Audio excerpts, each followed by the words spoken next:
பெண்களின் கருவறையில் பிறந்தவள் நீயா?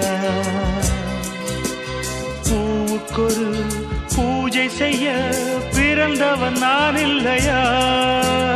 இதயத்தின் தாமரையில் இருப்பவன் நீயா? தாமரைக்குள் வீடு கட்டி தந்தவள் நான் இல்லையா? ஓடோடி வந்ததால் உள்மூச்சு வாங்குது.